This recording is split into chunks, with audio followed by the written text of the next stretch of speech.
Waalaikumsalam warahmatullahi wabarakatuh. Gimana kabar semuanya? Alhamdulillah baik, dokter. Alhamdulillah baik, dokter. Alhamdulillah mahasiswa pada sehat ya, tapi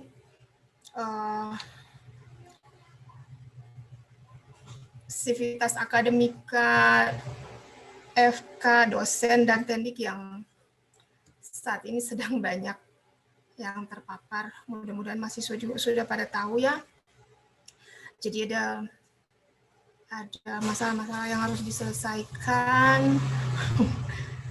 Tadi listrik mati mau ke kampus lockdown, jadi nggak bisa juga kuliah dari kampus tadi.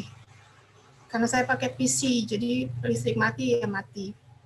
Termasuk HP-nya, padahal tadi pagi masih Zoom pakai hotspot, jadi baterai HP juga ngedrop pas mati listrik, nggak bisa apa-apa. Memang lika-liku belajar daringnya. Selain jaringan juga yang sekarang kondisi di FK banyak yang terpapar, jadi sedang di lockdown, termasuk juga harus mengatur kembali ujian, jadwal ujian ya, jadwal ujian kakak-kakakmu, dan nanti mungkin juga jadwal ujian kalian, karena yang terpapar yang positif itu adalah nanti harus mengawas ujian semua. Tapi mudah-mudahan itu tidak menyurutkan semangat, termasuk saya juga sebetulnya tidak terlalu fit, tapi berkegiatan saja ya, supaya tidak terlalu terbawa juga. Cukup stres, mau tidak mau memang stres, tapi mudah-mudahan begitu melihat mahasiswa-mahasiswa nih dengan wajah-wajah yang ceria, karena mudah-mudahan semua ada di rumah masing-masing ya. Ya, mudah-mudahan dengan keluarga, jadi bisa happy gitu ya. Ada enggak yang di tempat kos di Samarinda? 2020 saya belum tahu kondisinya. Ada tidak yang kos di Samarinda? Dari 100-an ini. Seingat saya Hanif ya. Hanif sudah kos di Samarinda. Yang lain ada juga kah? Karena kita harus mendata mahasiswa yang di tempat kos. Makin banyak yang terpapar, ini menjadi masalah ya. Oke ya.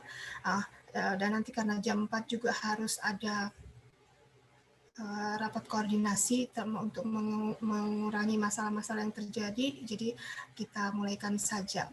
Saya sudah bisa share belum nih? Sebentar, Dok. Saya sampai lupa cutting-nya siapa ya? Hafid kan yang ngatur ya, tapi bukan cutting. Cutting-nya siapa ya? Cutting-nya saya, Dok, Alwi. Siapa? Sayyid Alwi, Dok. Mana orangnya ya tadi? Siapa tadi coba bersuara? Sayyid Alwi, Dok. Oh, Said. Panggilanmu siapa? Panggilan saya Alwi, Dok. Alwi. Cutting-nya Alwi ya. Alwi harus mengikuti perkembangan yang terjadi di lingkungan FK ya. Jadi kalau orang-orang tanya juga bisa menjelaskan. Ya, baik. Baik, Dok. Sudah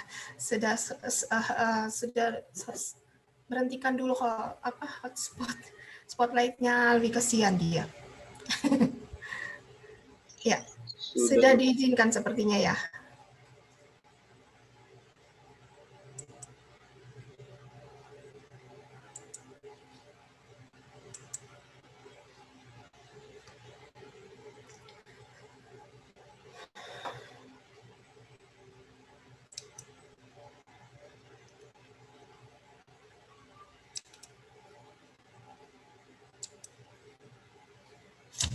Ya, siang ini dapat satu kuliah dulu ya.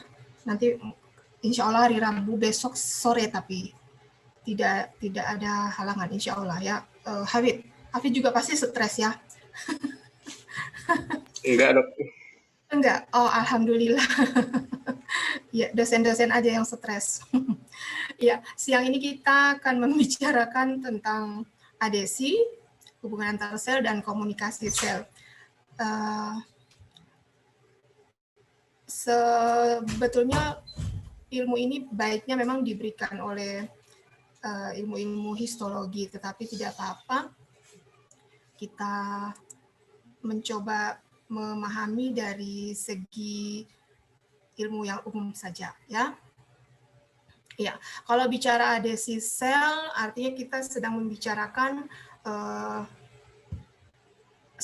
satu sel dengan sel yang lain saling menyatu dalam rangka melakukan pekerjaannya atau dalam rangka berkomunikasi. Jadi kalau suaranya bisa jelas enggak ya? Jelas, Dok. Jelas, Dok. Jelas, Bisa. dokter. Ada, soalnya di sekitarnya ada suara-suara yang lain. Saya mau pakai earset, takutnya tidak connect, ya. Baik. Jadi adesi di antara sel dalam rangka untuk menjaga bentuk dan struktur organ yang dibangunnya atau organ yang disusunnya.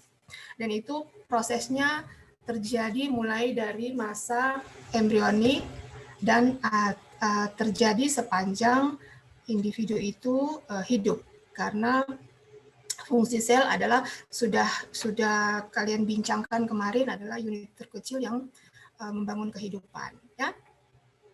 Nah, penyatuan atau perlekatan dalam rangka mereka berkontak, sel berkontak, dapat dilakukan melalui 3 cara, melalui molekul adesi, melalui matriks ekstrasel, dan melalui cell junction. Kalau tentang molekul adesi, jadi pengikatan pada permukaan sel, matriks ekstrasel, atau sel yang lain, dalam rangka saling berkontak, kalau terkait menggunakan molekul adesi, maka dikenal ada yang namanya selektin, integrin, dan kaderin. Ini ada banyak-banyak istilah. Saya menyarankan nanti mahasiswa bisa membrowsing atau searching di berbagai situs tentang nama-nama yang akan muncul nanti, karena kalau diperkenalkan satu-satu tidak akan secara memorizing tidak akan terlalu masuk, kecuali masing-masing harus mengenalnya sendiri dengan cara mempelajarinya sendiri, ya. Jadi kalau molekul adesi itu ada selektin, integrin, dan kaderin. Selektin, kaderin ini tergantung kalsium ketika mereka mengadakan penyatuan, sementara integrin itu tidak bergantung kalsium. Ini contoh-contoh skemanya, jadi nanti bisa, kalau misalnya mau kenal tentang kaderin, nanti bisa diketik kata kuncinya, sama juga dengan selektin dan integrin, karena ini hanya berupa skema-skema, ya. Sekarang kalau tadi molekul adesi, sekarang matriks ekstraselnya. Secara fisik, sel-sel dalam jaringan sebagian besar tidak berkontak secara langsung dengan sel tetangganya. Sel tetangga artinya sel-sel yang ada di sekitar sel tersebut. Nah, mereka disatukan antara lain dengan matriks ekstrasel. Matriks ini berupa protein fibros seperti gel yang isinya karbohidrat kompleks. Kemudian mengandung 3 jenis protein. Jadi nanti harus mengenal juga, kalau tadi sudah ada 3, sekarang ada lagi contohnya untuk matriks ekstrasel ada lagi 3, kolagen, elastin, dan fibronektin. Nah, secara histologi barangkali akan dikenalkan struktur histologinya. Yang saya ingat semester lalu masih dikenalkan secara histologi, susunan histologinya, ya, kolagen, elastin, dan fibronektin. Kolagen ini berupa serat yang agak tebal, kan, makanya makanya sering dibilang jalinan kabel yang berkekuatan, artinya ada berkekuatan listrik, kelistrikan di dalam sel, ya, bukan listrik sumber listrik, tapi kelistrikan di dalam sel, artinya ada mengandung ion, biasanya kalsium. Ya.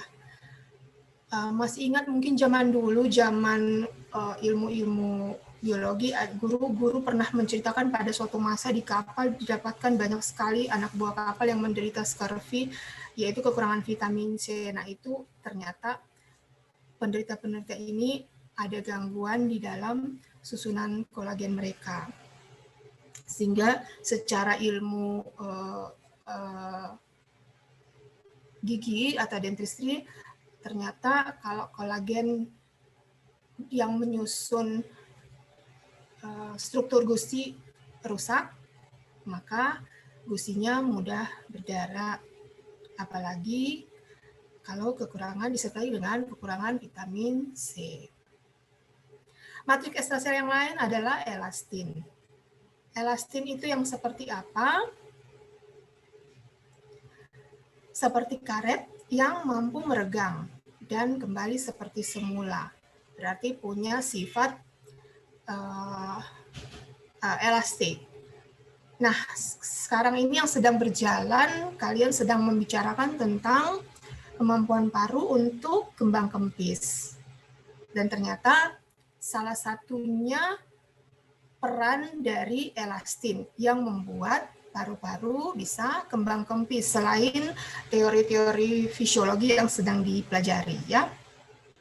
Secara histologi, paru-paru banyak mengandung elastin yang memungkinkan dia kembang kempis. Kemudian matriks ekstrasel yang berikutnya adalah fibronektin. Jadi saran saya mulailah mengenali satu demi satu istilah-istilah ini, bukan dihafalin, tetapi dikenali dan diakrabi. Ya. Kalau fibronektin intinya karena fungsinya mempertahankan sel pada posisinya, maka ketika fibronektin tidak mampu atau fungsinya terganggu, maka sel akan berubah posisinya. Dan ini banyak terjadi pada penderita-penderita kanker, di mana antara satu sel dengan sel yang lainnya, meskipun selnya sehat tetapi rapuh karena fibronektin penyusunnya mengalami gangguan, sehingga ada istilah metastasis ketika nanti kalian akan mempelajari tentang kanker. Metastasis ini artinya penyebaran ke tempat yang lebih jauh karena selnya tidak lagi intak atau utuh.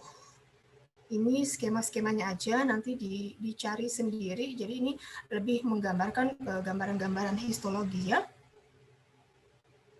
Yang ketiga, jadi pertama molekul adesi, kemudian matriks ekstrasel, selanjutnya adalah taut sel atau cell junction.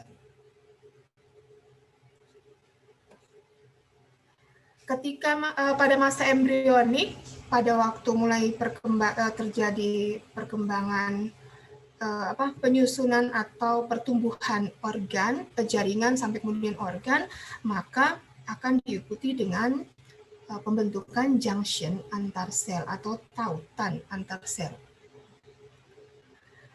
Kalau junction sel relatif lebih besar, strukturnya kompleks, dan dibangun oleh aktivitas-aktivitas molekul yang berbeda. Kalau adesi sel tadi satu, ya, integrin pasti punya satu fungsi. Kaderin juga. Tapi kalau junction cell dia akan berhubungan dengan sel lain untuk melakukan fungsinya. Ada 3 tipe. Kalau kita mengenali junction cell, ada 3 tipe. Salah satunya ya adhesive junction. Jadi sama, jadi adhesi juga. Prinsipnya sama, ya, menjaga sel pada posisinya tetap dalam jaringan.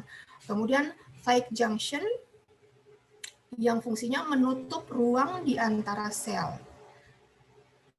Untuk apa? Untuk menghambat aliran molekul dan ion melewati ruang ekstraseluler. Jadi nanti ada kegiatan-kegiatan sel, terutama membran sel, ya, yang kalian sudah pelajari fungsi dari membran plasma.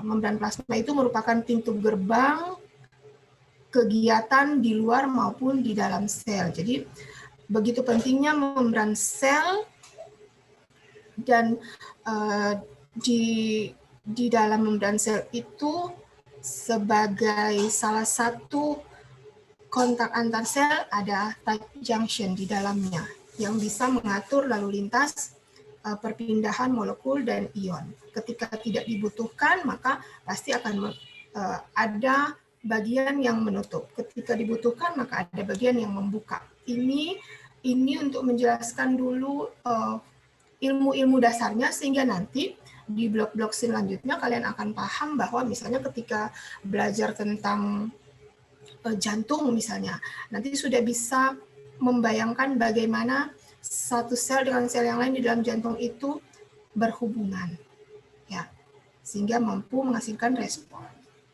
Oke. Tipe yang ketiga adalah gap junction. Kalau tadi tight junction menutup, maka gap menyusun saluran terbuka justru, yang memungkinkan ion dan molekul kecil mengalir langsung dari satu sel ke sel yang lainnya. Sebaliknya dari yang tadi, tight junction. Ini barangkali nanti bisa dibaca ciri-cirinya. Jadi tadi karena ada 3 jenis tipe junction, maka slide-slide selanjutnya adalah penjelasan ciri-ciri dari masing-masingnya. Nanti di buku saya nganjurkan Tortora ya. Tortora ada gambar-gambar yang lebih jelas. Tetapi kalau melihat karakteristik seperti ini, barangkali lebih bagus melihat di buku histologi. Tetapi kalau John Quer mungkin tidak ada ya. Mahasiswa-mahasiswa sekarang sangat pintar mencari sumber buku ya, dan sangat mudah juga karena memang semuanya bisa dilakukan dari rumah. Tetapi yang penting, apa yang ada dalam slide-slide sini itu yang menjadi garis bawahnya, itu yang perlu digarisbawahi. Artinya hal-hal penting yang sudah saya pilihkan supaya tidak sampai kemana-mana ketika belajarnya, ya. Jadi hal-hal yang ada dalam slide ini adalah yang sudah dipilih supaya nanti ilmunya bisa masuk ke memori, sehingga nanti untuk belajar ke blok-blok selanjutnya bisa mengingat-ingat lagi pelajaran di blok 2 ini tentang ilmu umum dari adhesion dan hubungan antar sel. Ya. Jadi kalau adherent junction itu seperti apa? Fungsi utama adalah sebagai titik pancang. Jadi kalau kalian ingat tukang-tukang membangun mau mulai membuat rumah, pasti akan dibuat fondasi dulu dan pasti akan ditentukan dulu titik pancangnya supaya tidak mudah bergeser. Sama dengan sel. Jadi di dalam sel itu ada yang namanya adherent junction yang berfungsi sebagai titik pancang. Kemudian juga kalau adherent junction juga berarti kita mengenal istilah desmosom. Yang perlu kalian pelajari, desmosom itu ada di mana saja. Jadi adherent junction itu banyak ada di mana, ya. Ya, di sini dicontohkan kulit, jantung, otot polos dan rahim. Nah, karena dia sebagai titik pancang, maka kalau ada gangguan seperti tadi ya, sel adhesi akan membuat selnya posisinya menjadi tidak stabil, sehingga kalau yang memiliki sel itu menderita kanker, maka kankernya akan mudah bermetastasis. Ya. Nah, ini skemanya, skema dari adhesion junction. Ya. Kemudian yang kedua, tight junction, taut erat. Kalau tadi sebagai titik pancang, maka ini tight junction tadi ya memungkinkan perpindahan ion atau molekul pada membran sel tidak mudah berpindah. Karena tight junction ini akan memblok gerakan-gerakan lalu lintas dari molekul-molekul yang berpindah lewat pintu gerbang pada membran sel. Ya, ini contoh skemanya. Jadi ada celah di antara dua sel justru ditutup oleh tight junction supaya sel satu dengan yang lain itu bertaut erat. Sebaliknya dengan gap junction. Nanti bisa dibaca sendiri keterangan-keterangannya. Kalau di gap junction maka kita akan mengenal konekson. Ya. Jadi ada desmosom, ada tight junction, ada konekson. Ya. Jadi kata-kata kuncinya diingat-ingat dulu, baru kemudian membaca keterangan-keterangannya. Jadi kalau bicara taut-tautan sel tadi itu akan banyak bicara pada waktu membicarakan membran sel. Karena membran sel itu menjadi pintu keluar masuk, ya. Yang paling berperan ketika membicarakan gap junction adalah connection. Sudah? Jadi jangan dihafalkan ya, tetapi kalau melihat gambar, memahami, ya memang mau tidak mau harus dihafal karakteristik dari masing-masing adesi sel tadi. Tetapi jangan dihafal saja, tetapi pahamilah ketika membaca fungsinya maupun yang berhubungan dengan strukturnya. Ya. Sekarang komunikasi sel. Komunikasi berarti hubungan menghubungkan satu dengan yang lainnya. Jadi menghantarkan informasi bisa berupa signal juga dari sel yang satu ke sel yang lain untuk supaya sel tersebut bisa beraktivitas sesuai dengan targetnya. Bisa terjadi secara interseluler, bisa juga intraseluler. Sel ini berkomunikasi satu dengan yang lainnya dalam rangka melakukan fungsi dari organ yang disusunnya, dan tujuan besarnya adalah semua sistem penyusun, semua organ yang menyusun sistem itu bekerja dalam rangka mencapai keadaan yang disebut homeostasis. Oke. Selain homeostasis, komunikasi sel juga banyak terjadi ketika membicarakan pembelahan sel dan perkembangan sel, artinya dalam siklus sel, juga perbaikan jaringan dan sistem imunitas. Jadi kegiatan-kegiatan komunikasi sel sebetulnya berlangsung di semua sel tergantung dari target apa yang akan dikerjakannya.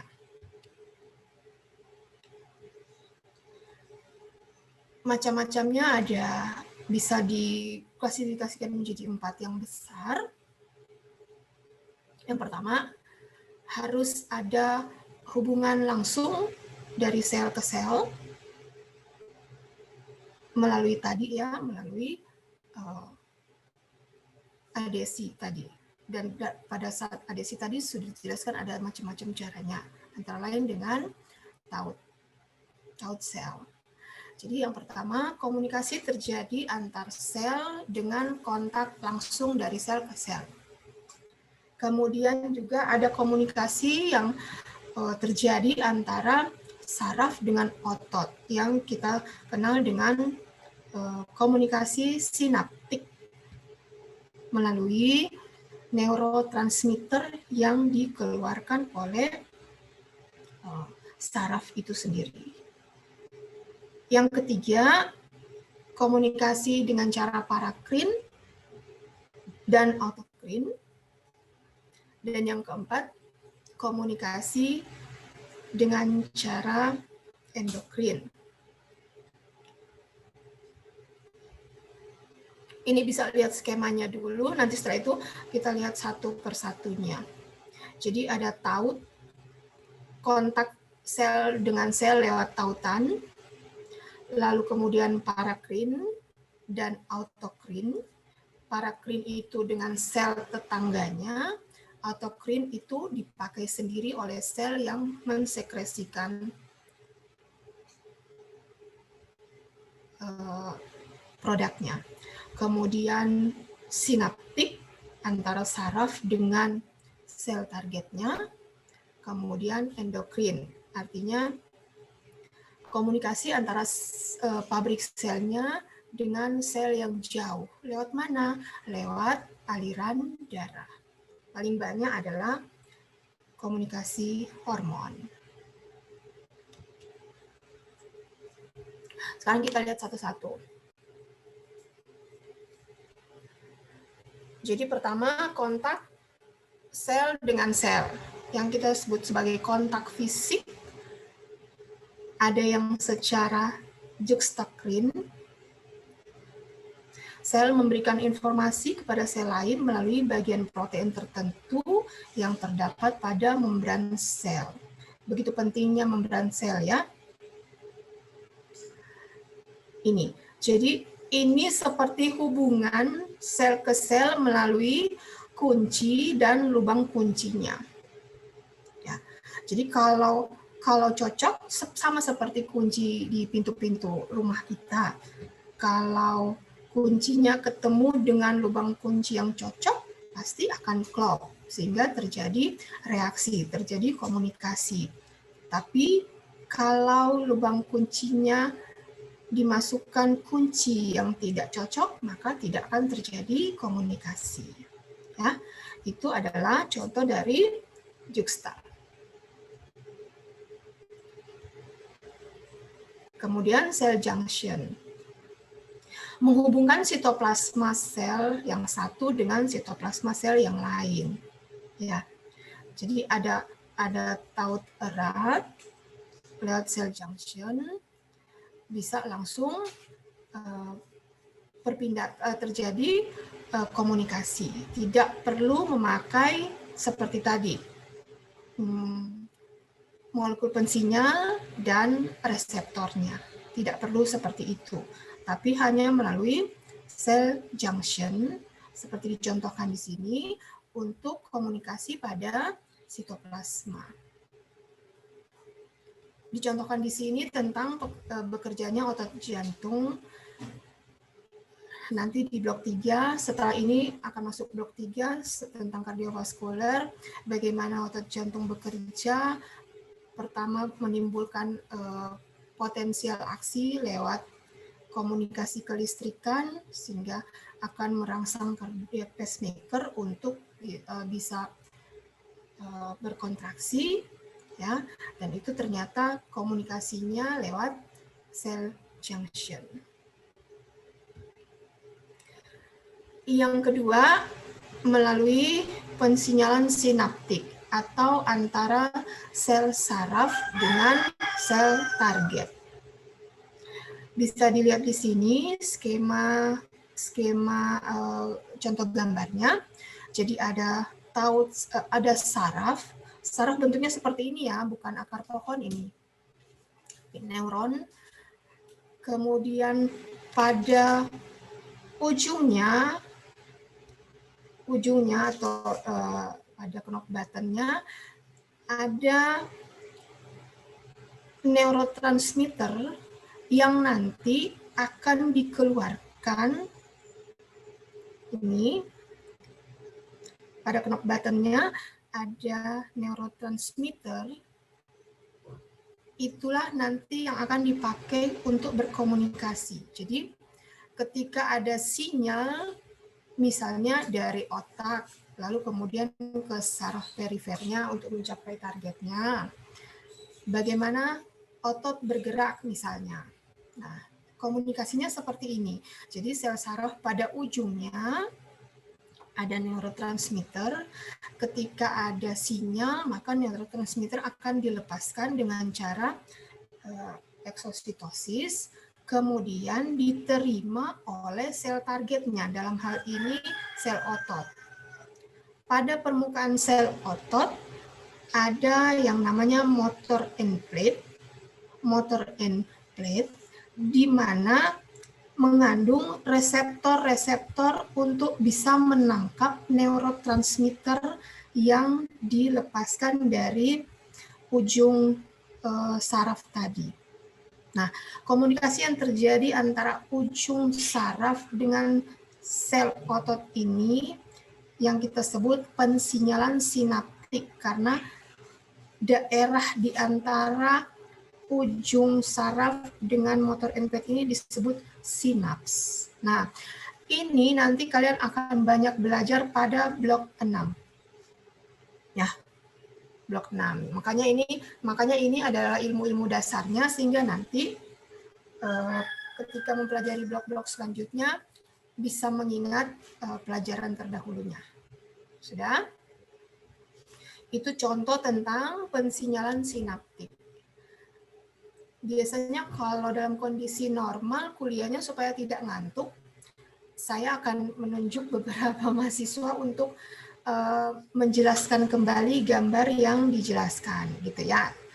Jadi kalau dalam kondisi normal tidak akan mungkin ngantuk, karena saya juga akan sering menyapa mahasiswa. Tapi dalam kondisi seperti ini ya tidak apa-apa, cuman kalau misalnya bisa mendengarkan dan bisa menyerap, paling tidak diharapkan akan masuk ke memori 50%, sehingga nanti ketika membuka buku atau ketika mencari gambar-gambar yang lebih informatif, maka memorinya akan bertambah. Harapannya seperti itu ya.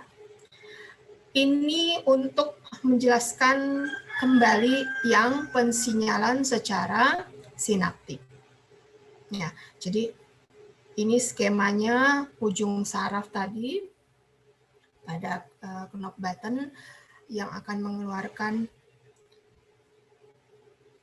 neurotransmitternya pada daerah sinaps antara ujung saraf dengan sel targetnya, sehingga terjadi komunikasi. Contoh-contohnya adalah neurotransmitter itu bisa berupa dopamin, norepinefrin, serotonin, banyak.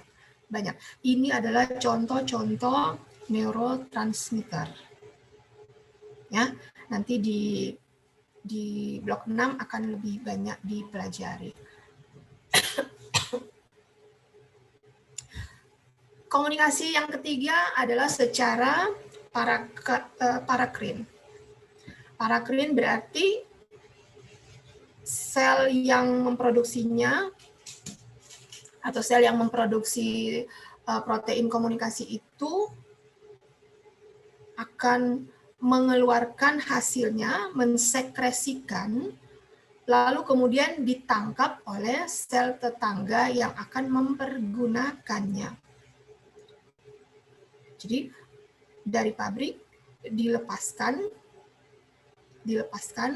lalu ditangkap oleh sel targetnya. Kalau melihat seperti ini, berarti lagi-lagi ada cara seperti tadi. Harus ada reseptor yang menangkap di permukaannya, sehingga protein yang menjalankan komunikasinya bisa melakukan pekerjaannya. Ini secara parakrin. Kalau secara autokrin, namanya auto berarti menggunakan sendiri. Jadi pabrik maupun penggunanya berada pada sel yang sama. Tetapi harus dikeluarkan dulu. Disekresikan dulu, baru kemudian ditangkap oleh sel tersebut untuk masuk kembali, supaya bisa melakukan respon komunikasi. Ya.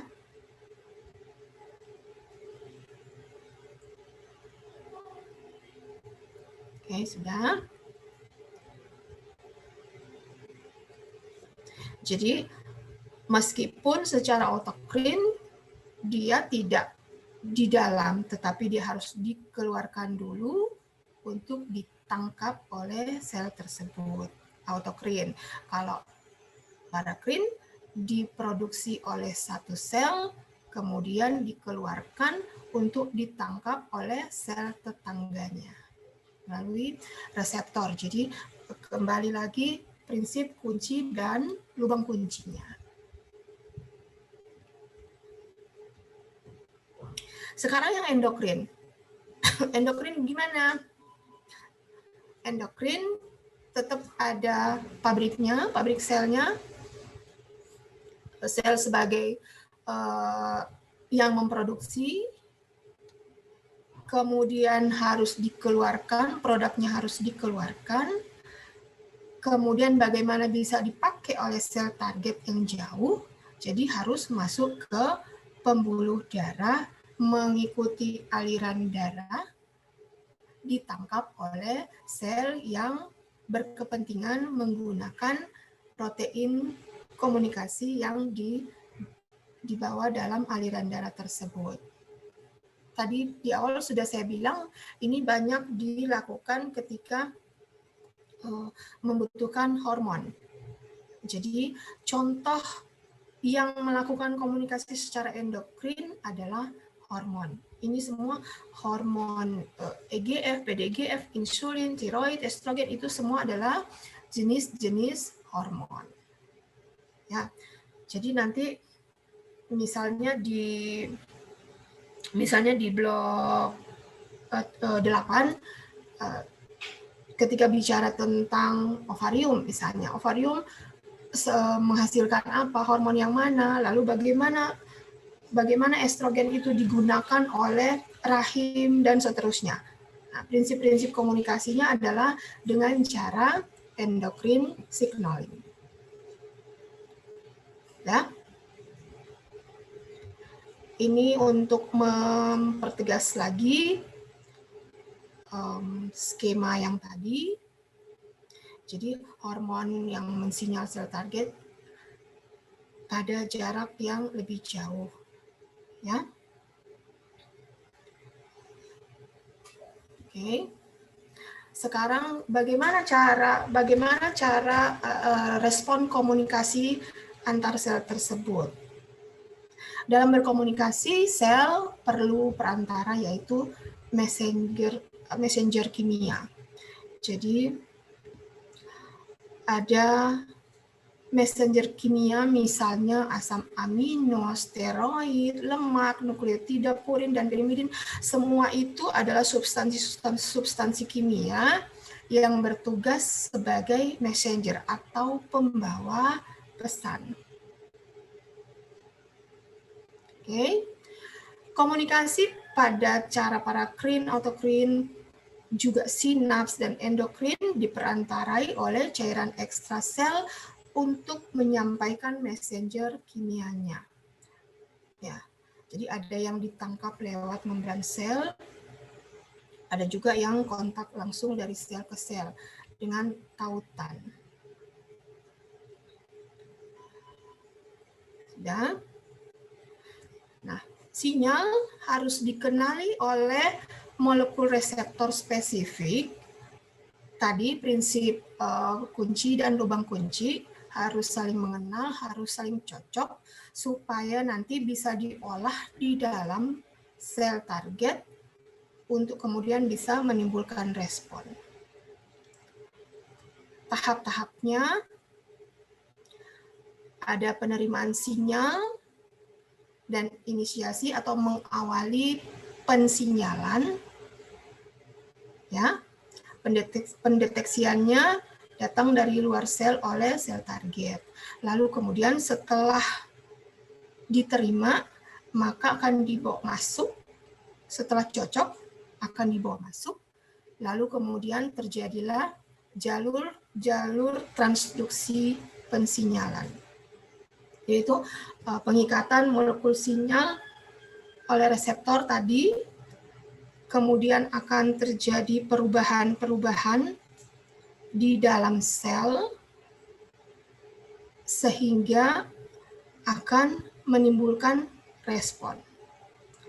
Ini semua terjadi harus ada kecocokan satu dengan yang lainnya sesuai dengan kebutuhan. Jadi akan dimulai dari luar, dimulai dari cairan ekstraseluler, dan tadi juga beberapa sel membutuhkan second messenger atau pembawa pesan, ya. Ada juga yang bisa langsung melalui pengikatan antara molekul pensinyal dengan reseptornya.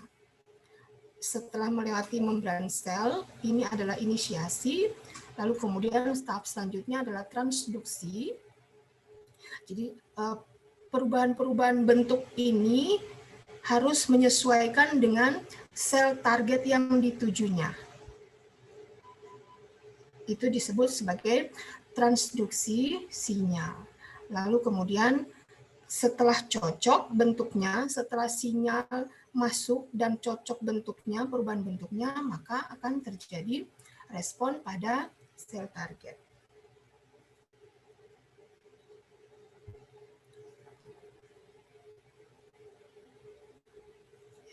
Pembawa pesan tadi itu bukan pembawa pesan, yang menangkap sinyal-sinyal tadi itu bisa yang melewati membran plasma bisa digolongkan menjadi 3 tipe reseptor.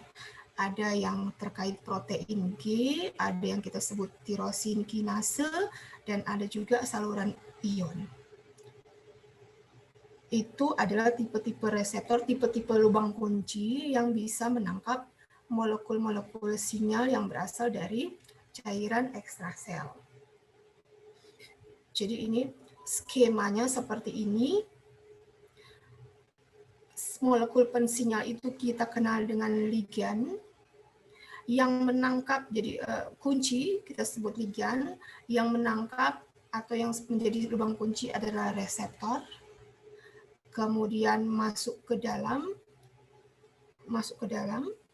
untuk melakukan proses transduksi atau penghantaran sinyal dan perubahan bentuk yang akan mempengaruhi sel target, lalu kemudian menimbulkan respon. Tidak terlalu sulit karena ini hanya pengantar-pengantar pengetahuan umumnya, tetapi memang harus dipahami lebih dulu sebelum bisa nanti diaplikasikan pada berbagai blok-blok selanjutnya. Jadi ini untuk menggambarkan proses pada target sel yang berhenti sampai di pensinyalannya lewat, kalau seperti ini berarti ini secara endokrin. Kalau melihat gambar skemanya, berarti pabriknya ini yang kemudian mengeluarkan molekul pensinyal tadi berupa hormon untuk dipakai oleh sel target, dia harus dibawa oleh aliran darah, lalu kemudian setelah mencapai sel target, maka molekul pensinyalnya ditangkap oleh reseptor yang berada pada membran sel. Kemudian terjadi proses transduksi pada sitoplasmanya sebelum kemudian dibawa masuk ke dalam nukleus. Di dalam nukleus misalnya terjadi pembelahan sel. Jadi respon targetnya adalah pembelahan sel. Ini contoh. Tetapi ada juga yang sinyalnya berada pada inti sel.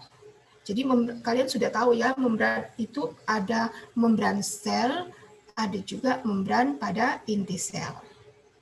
Nah, ini yang sebelah ini untuk memperlihatkan komunikasinya terjadinya di dalam inti sel. Dan responnya berupa misalnya transkripsi RNA. Bisa juga sintesis DNA. Ya, jadi ini sudah respon, ini adalah pabriknya, ini cara dia berkomunikasi, sampai kemudian terjadi transduksi di dalam inti sel. saya kira itu, tentang adesi, hubungan antar sel dan komunikasi sel tidak sulit, asalkan kalian paham inti-inti dari cerita ini. Jadi kalau mau baca buku juga jangan terlalu mencari yang sampai terlalu luas ke mana-mana ya. Tetapi sebagai sifatnya sebagai pengantar-pengantar untuk bisa memahami pada yang lebih tinggi. Itu ya.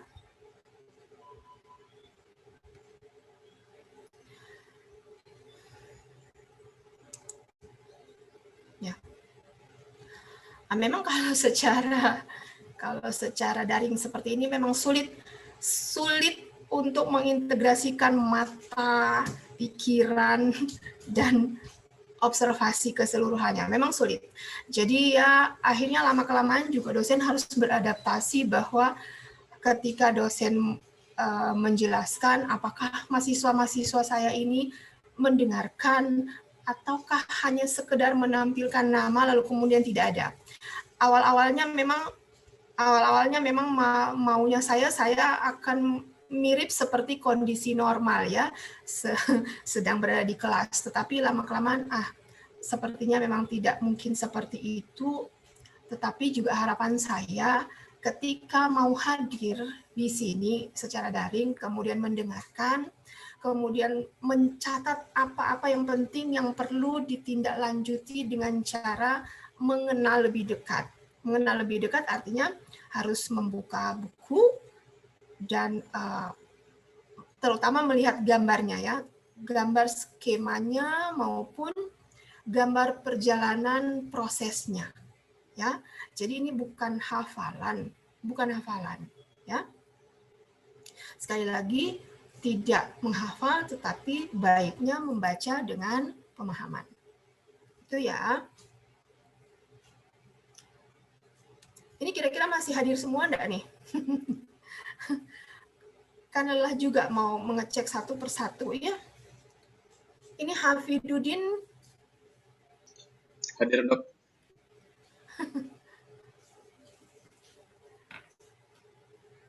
Hafid, kira-kira teman-temanmu ini ada di dekat device-nya atau hanya nampak namanya saja? Ada, Dok. Bagaimana kau memastikan itu? Mungkin Teman bisa off cam. on cam. Ya on cam maksudnya.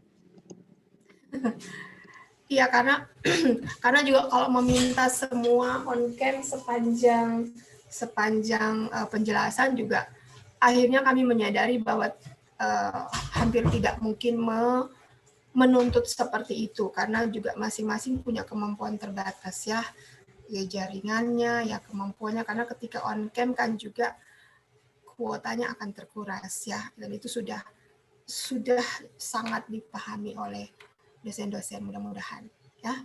Oke, sudah. Dan mudah-mudahan tidak ngantuk ya. Jadi ketika membicarakan adesi sel tadi inti-intinya adalah adesi sel macam-macamnya apa.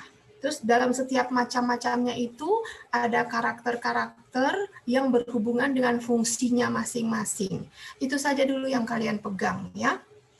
Jadi belajarnya jangan terlalu kemana-mana, apalagi kalau mau membaca biologi molekuler setingkat Kebal misalnya. Jangan terlalu sampai ke mana-mana karena itu nanti akan menyusahkan sendiri ya. Nah, dengan memahami slide demi slide dari yang saya jelaskan tadi sih mudah-mudahan sudah bisa menggambarkan. Tetapi kalau ada yang ingin juga mencari tahu lebih dalam mengenal misalnya beberapa bentuk tadi ya, tight junction, cell junction, ada kok. Bisa dilihat di Tortora juga ada, di buku biologi yang lain juga ada, tetapi jangan sampai ke tahap-tahap molekulernya seperti misalnya kalian mau baca protein G misalnya.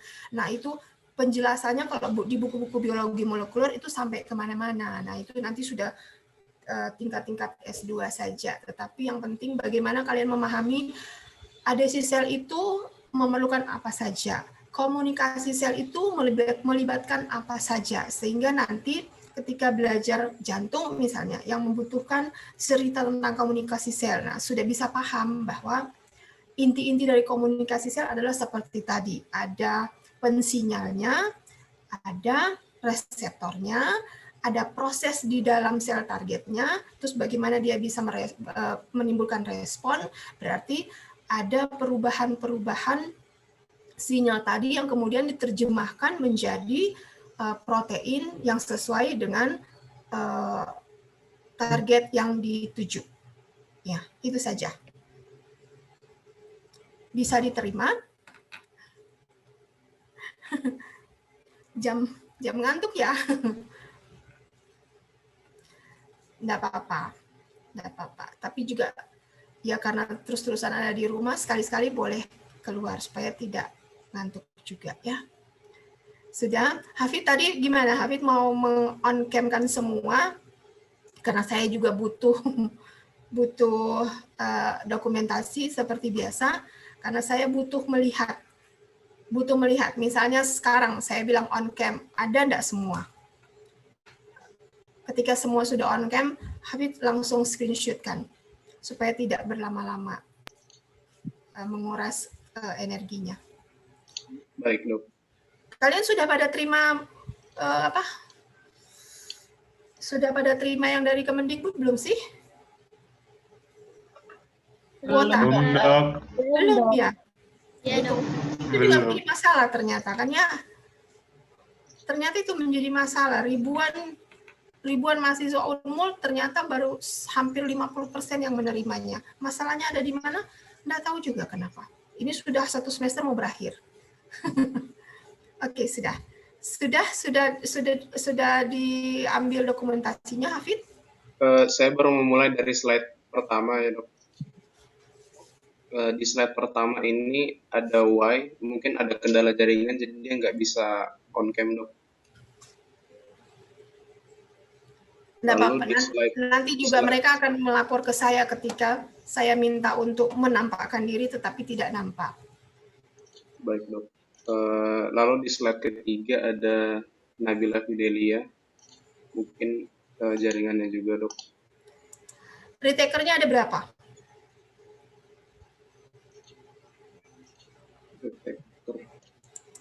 Fatima atau Anin mungkin bisa dijawab.